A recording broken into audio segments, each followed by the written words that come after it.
중국 증시가 이제 중요한 게 2차 랠리까지 갈 수 있겠느냐. 내가 중국 쪽을 투자한다면 소비 쪽에 관련된 뭐 ETF나 그런 쪽을 좀 보시는 게 대표적으로는 금리 인하에선 그래도 제일 좀 눈여겨볼 만한 업종이 아닐까. 선거가 또 끝나면 미국 증시가 좀 보는 이유가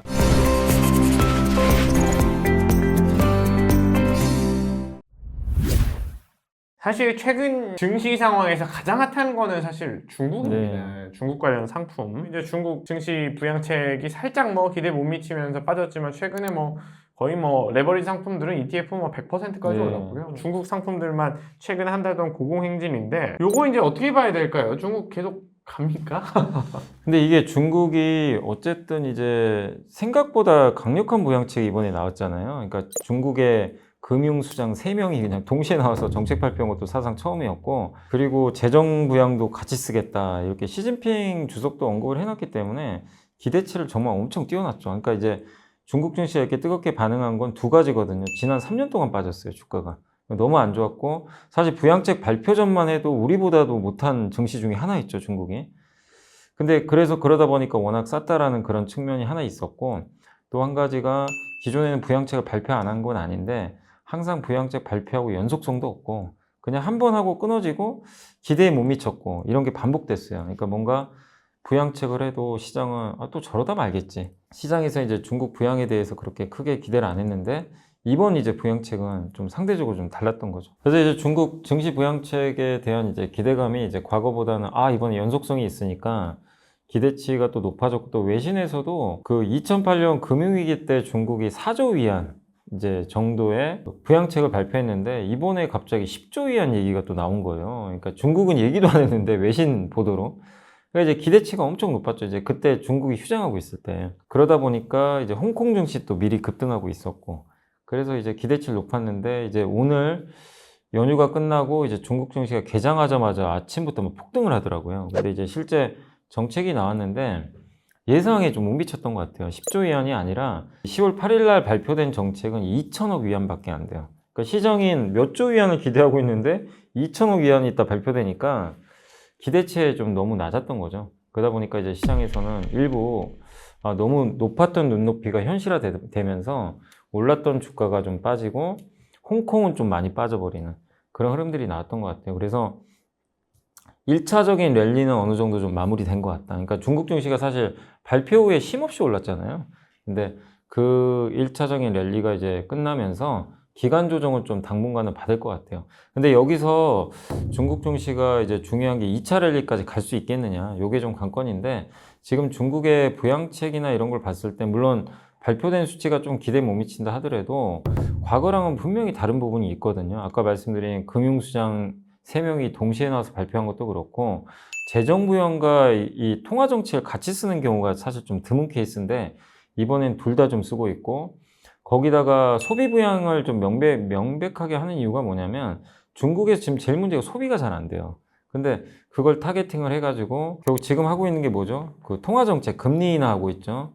부동산 담보대출 깎았죠. 주식하라고 대출해주겠다. 그러니까 기업들 자사주 매입해라. 이건 뭐죠? 자사주 매입하는 돈을 주겠다는 거예요. 증시 부양이죠. 이 세 가지가 맞물려지면 소비가 늘겠죠, 당연히.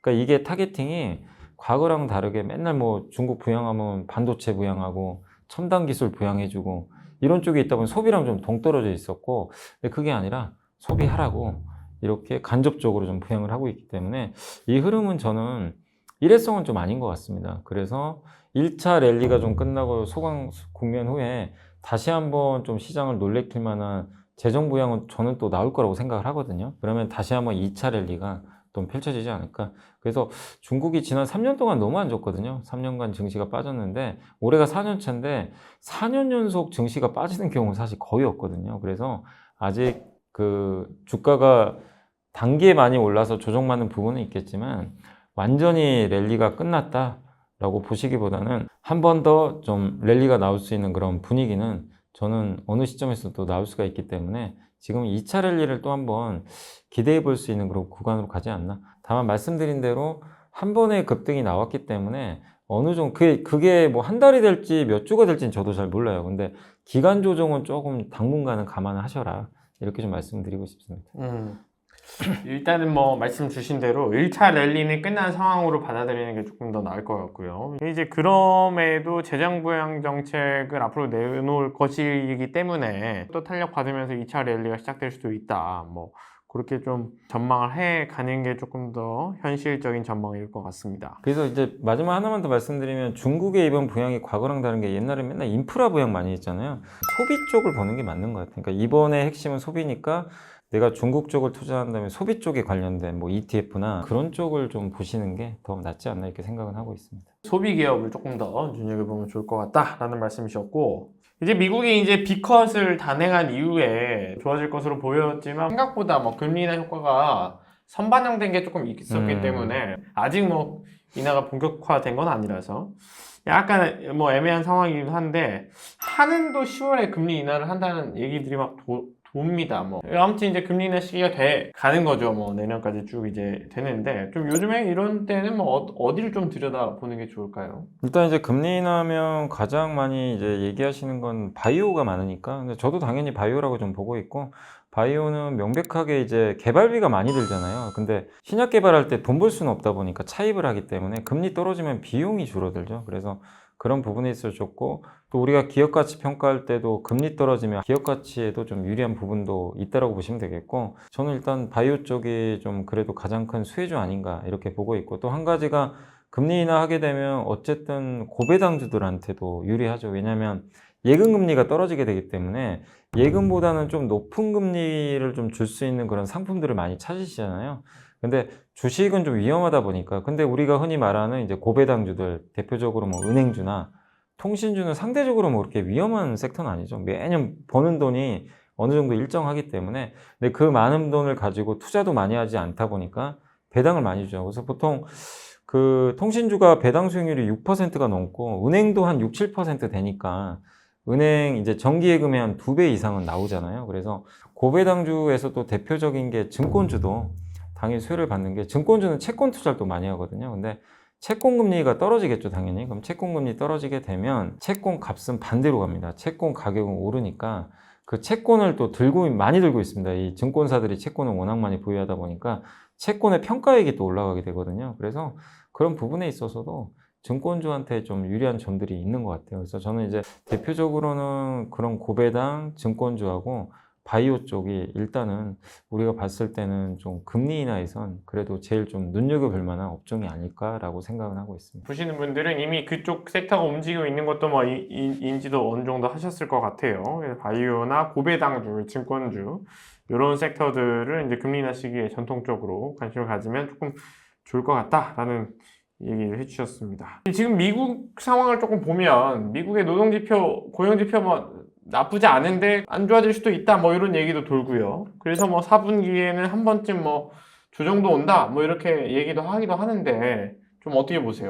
근데 보통 이제 전통적으로 9월, 10월이 원래 미국장이 안 좋거든요. 안 좋은데 또 이번에 선거까지 껴서 항상 선거 있는 해에는 9, 10월이 거의 안 좋았어요. 선거가 또 끝나면 저는 또 한 번에 좀 미국 증시가 좀 강세를 좀 보일 거라고 보는 이유가, 일단 선거 전까지는 기업들이 투자도 좀 줄이고 이게 뭔가 누가 될지 모르니까 사업 계획도 좀 약간은 이제 늦게 좀 제출하는 경우들이 좀 있거든요. 그래서 실제 지금 미국의 ISM 제조업 지표 봐도 썩 그렇게 좋은 편은 아니에요. 제조업체들이 지금 지표들이 상당히 안 좋은데, 근데 그 기업들의 대답을 들어보면 선거 때문에 이게 좀 집행하기 좀 어렵다 그런 얘기를 하거든요. 근데 이거는 뭐죠? 선거 끝나면 다시 집행할 가능성이 높기 때문에 일시적이라고 봐야 되겠죠. 또 10월은 조금 쉬어가도 저는 좋다고 보는 게, 미국 증시가 어쨌든 올해 1년 내내 많이 올랐어요, 사실은. 나스닥만 해도 20%, 나스닥은 20%나 올랐거든요. 그러니까 그런 상황에서 한 달 정도 쉰다고 해서 크게 문제될 건 없는 거죠. 그렇게 또 조정을 받아주면 대선 끝나고 나서 불확실성 해소되고 나서 연말까지 갈 때 좀 부담이 없습니다. 10월에 저는 미국 증시가 좀 쉬어가는 게 큰 그림으로 봤을 때는 좀 낫지 않을까. 근데 그러기 위해서는 이런 조건들, 미국 증시가 어쨌든 9월이든 10월에 쉬고 선거 끝나고 다시 한번 랠리를 펼친다는 그런 이제 조건이 맞으려면 미국의 경기가 사실은 망가지면 안 되거든요. 그러니까 미국 경기가 너무 안 좋게 나오면 미국 경기 침체 또 얘기가 또 나올 거고, 사실 과거에도 미국이 금리 인하했을 때 경기가 침체로 갔을 때 되게 사실은 그 주가 지수가 안 좋았던 경험들이 많이 있거든요. 근데 경기가 좋았을 때는 미국 금리가 내려가는 국면에서 경기가 연착륙했을 때는 대부분 또 주가 지수가 좋았기 때문에 관건은 미국의 고용 지표가 이번에 9월 보고서는 상당히 좋았는데 뭐 너무 좋았죠, 사실은 생각보다. 근데 그런 지표들이 뭐 너무 좋을 필요까지는 없다 하더라도 연착륙을 지지하는 정도에서 좀 어느 정도 견조하게 나오는 게 저는 좀 충분히 좀 필요하지 않나 이렇게 보고 있고, 그 조건이 맞아야만 여러분들이 만약에 10월에 혹시라도 미국 증시가 조정 나올 때 이건 사야 되는 조정이 될 수 있는 거죠. 근데 만약에 안 좋게 나오면 팔아야 되는 조정이 될 수도 있는 거니까, 그런 부분에서 저는 여러분들이 어느 때보다 더 그 고용 데이터라든가 여러 가지 미국의 경제 지표들을 10월에 또 잘 체크하시면서 침체 아니구나 그런 것들만 좀 잘 한번 확인을 해보시면 좀 좋지 않을까 싶습니다. 결국에 뭐 고용 데이터 같은 노동 지표, 고용 지표가 잘 나온다는 전제 하에 뭐 이제 대선이 끝나면 좀 랠리가 또 이어질 수 네. 있다. 뭐 얘기셨고요. 10월에는 뭐 전통적으로 9월과 10월이 약세였기 네. 때문에 조금 뭐 관망해도 나쁘지 않다. 너무 많이 올랐으니까요.